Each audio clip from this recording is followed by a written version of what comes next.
This is Nightline. Tonight, Little Miss Innocent. Are you a monster? No, I don't believe I'm a monster. Kaitlyn Conley convicted of poisoning her boss, a vibrant chiropractor and the mother of Conley's ex-boyfriend. It was unthinkable that anybody would want to murder Mary. Now out free after that conviction was overturned. But could she end up back behind bars? Will you convene a grand jury to reindict? Plus, the Menendez brothers. The siblings' surprising call-in from prison to TMZ's Two Angry Men podcast. It was traumatic, and it was continual. Just 1 month before their resentencing, what they revealed. And Daisy Ridley. You know her from the iconic Star Wars franchise. Now taking those stunt chops into a high-octane action project. I feel like I've picked up skills along the way. I've been lucky enough to work with amazing stunt teams each time. Opening up about her recent health struggles. I got the diagnosis just before we started filming. Thank you for joining us. I'm Trevor Ault. Tonight, Kaitlyn Conley, the woman at the center of a shocking murder trial, now out free after her manslaughter conviction was overturned, and she's pointing the finger at others. Here's Nightline co-anchor Byron Pitts. Are you a monster? No, I don't believe I'm a monster. I don't think anyone would call me a monster. Do you think the Yoders might consider you a monster? No, I think if the Yoders are being honest with themselves, they know that there are monsters in their family. There are real monsters in their family. It's a case that's rocked this upstate New York town for almost 10 years. Kaitlyn Conley, convicted of poisoning her boss and one-time mentor, Mary Yoder, the mom of her on-again, off-again boyfriend. It was unthinkable that anybody would want to murder Mary. The case picked apart across the country, going viral in the ABC News studio series, Little Miss Innocent. So if it wasn't me, who was it? Prosecutors say she killed her ex-boyfriend's mother to get back at him. It just hit everyone. Am I working with someone that would kill me? Am I living with someone who would kill my mom? Now 31, Kaitlyn has spent the last 7 years in prison. All right. But late last month, a stunning decision, a judge overturning her conviction. With this latest twist, I think people are thinking, is Kaitlyn Conley an innocent person wrongfully convicted, or is she a calculated criminal who evaded justice? Everybody loved my mom. She just was happiness and love and light. It just... Mary Yoder was a mother of 3 who could light up a room. This is going to be an attempt to remember the African dance from yesterday. Well, some of the steps, because I don't remember it all for sure. A vivacious chiropractor who loved to dance, she and her husband Bill ran a practice together.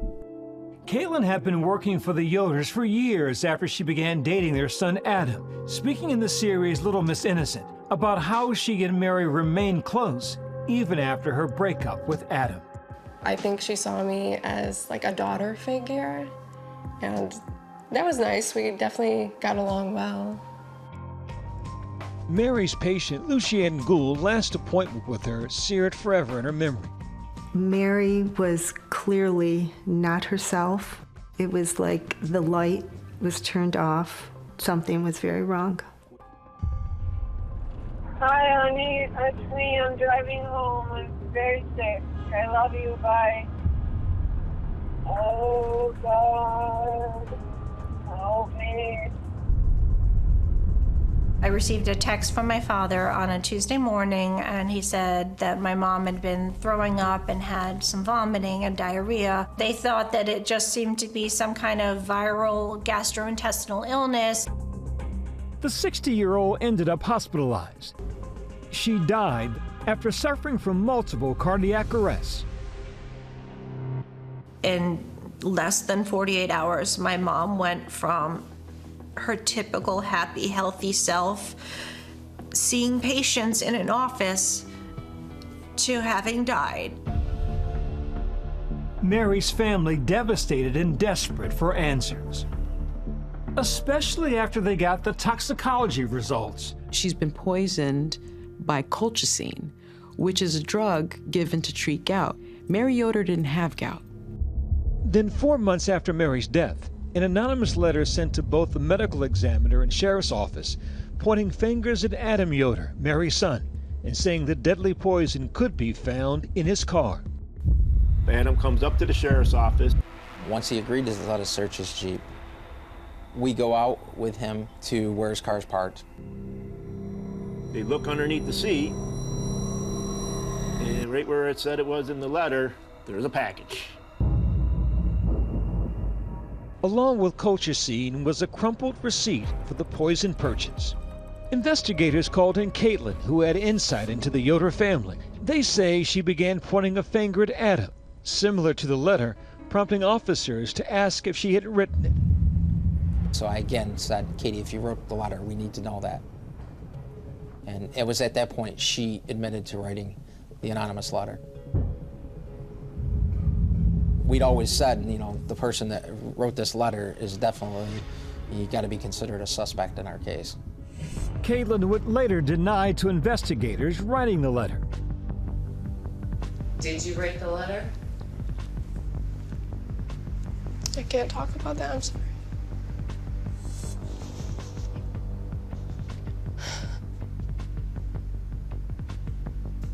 Can you say you did not write the letter? Sorry.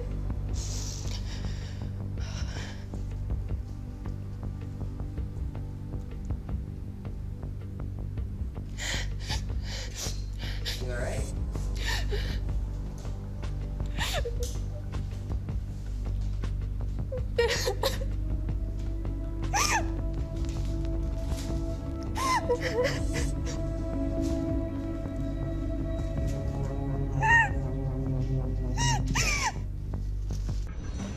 While speaking with Kaitlyn, investigators believed they were zeroing in on their suspect. Guys don't hang on to the murder weapon because that's why they get caught. Right, but guys also don't use poison.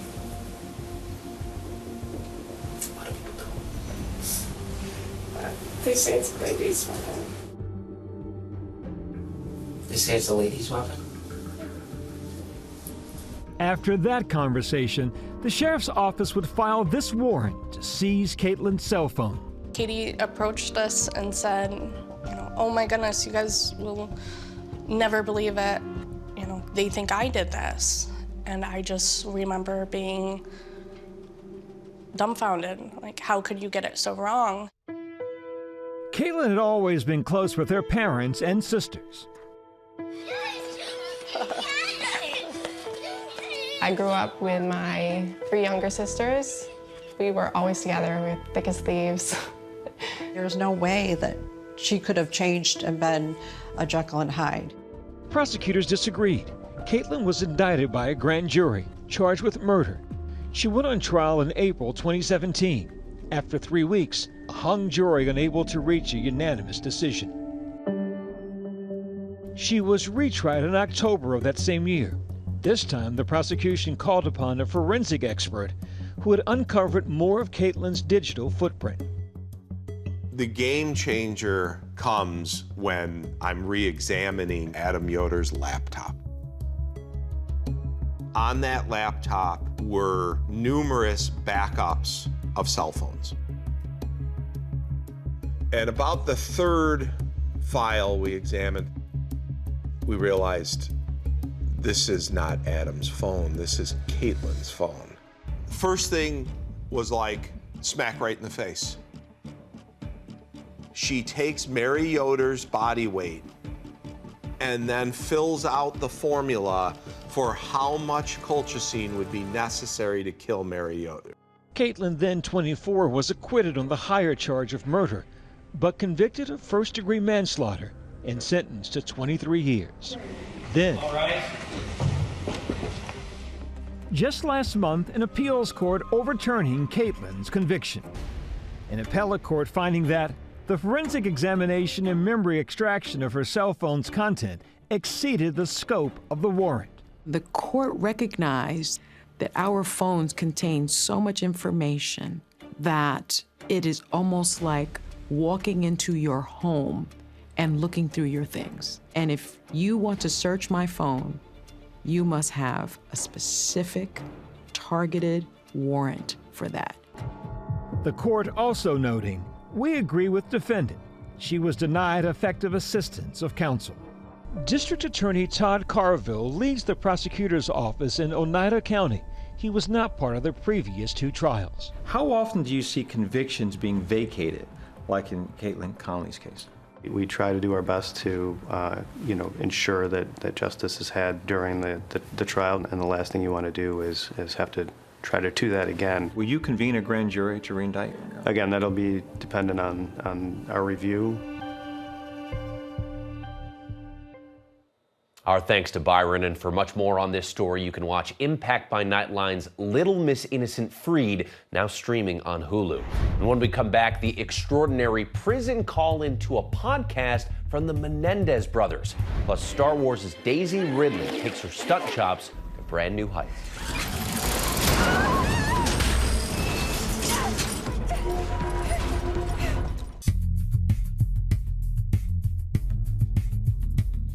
Welcome back. The Menendez brothers, a month away from a decision about their possible resentencing, are speaking out by calling into a podcast from prison.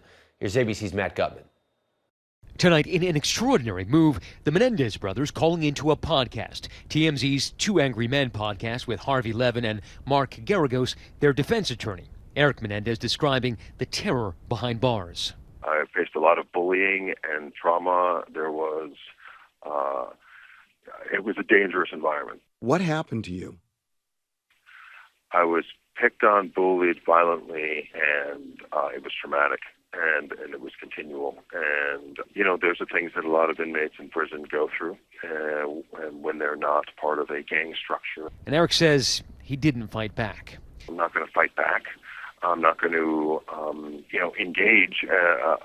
And I had no one to really to turn to for help. The brothers served 21 years of their sentence in separate prisons. Eric describing how he felt when he says he learned his brother Lyle had been violently attacked. I was told Lyle just got assaulted and got his jaw broken, and it was, I'm thinking, he's over there, I'm going through this over here, and at least we could protect each other maybe if we were together. Next month, the brothers face a critical hearing when a judge will decide whether they should be resentenced for the gruesome murders of their parents, Kitty and Jose.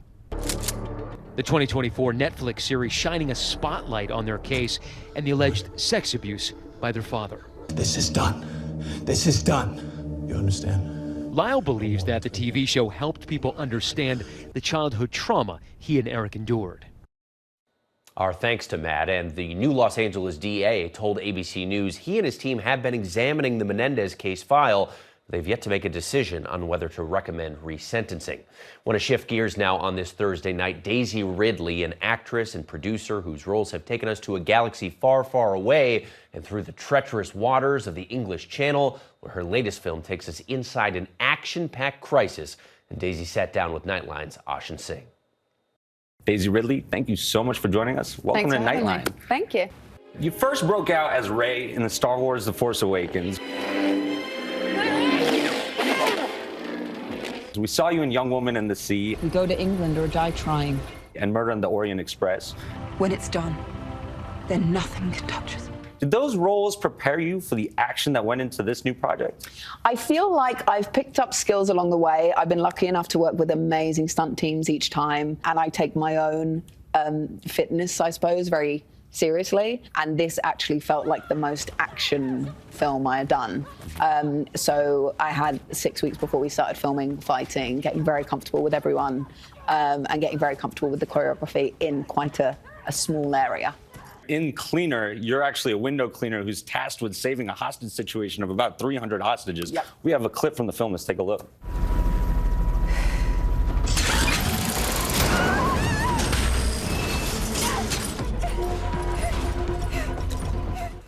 Daisy, you spend most of this film hanging from the side of a building. Was it comfortable doing your own stunts? I have to imagine that was pretty scary. I don't love heights, so that was something I did think the director had said that I was actually going to be hanging off the top of a really tall building, which was filling me with dread. So when we weren't allowed to do that, I was relieved. So I got more comfortable with the height aspect of things. But I think it's really fun to physically learn a new skill. Did you actually have to learn how to be a window cleaner? Yeah. I had legitimate lessons because it's really hard to do it. But honestly, I look at people doing it on high buildings. I'm like, kudos to you. You got a new sense of appreciation for it now. You mentioned the director, Martin Campbell. You've actually worked with him before. He's of fame of Casino Royale. Did you feel like you had to channel a little bit of James Bond to take on the role of Joey? Well, it was interesting asking him about James Bond because, of course, he's known so much for action, and I was rewatching his films as we were filming. One of the reasons I signed on was because I was so thrilled to be working with him. But I was asking him Bond questions, yeah. It's always like that, but that combination he does so beautifully of action with real character, real relationships, and that heart of the story that people have to connect with, you know? You've been so open about your diagnosis with Graves' disease. Did that make making this movie, especially it being so action-packed, challenging at all? Well, interestingly, I got the diagnosis just before we started filming, and I had been feeling really poorly that summer. I had just started medication, so I was just starting to feel like myself. And I was trying to not do too much taxing things, and then obviously was going into this film. But luckily, everything was just settling as we were going into filming. And you've been so outspoken about the fact that your relief came from being able to pinpoint the source of your symptoms. How's your life changed since so bravely coming out publicly with this diagnosis? I think it's interesting because honestly, one of the big things that women share is that we're often underdiagnosed or undiagnosed. So it was something I felt, it was just what I was saying in the moment, and then it sort of spread further than I assumed it would, strangely. But it's been quite lovely because a lot of people have talked about maybe getting a diagnosis or going to the doctor if they're not feeling right and not putting off their symptoms. You guys talk a little bit about environmental extremism and going through great lengths to achieve your goals with environmentalism in this film. Is there a bigger message that you want audiences to take away from this film? It's interesting because it does cover so much, and the real villain goes to real extremes with what he's saying, but the core of what he's saying is that we should all be nicer to the earth, which is, of course, something we can all understand. It's just he goes too far. Daisy, thank you so much for joining us today. Really appreciate it. Thanks for having me. Our thanks to Ashin, and you can catch Cleaner in theaters tomorrow. When we come back, a new kind of high-speed freeway chase.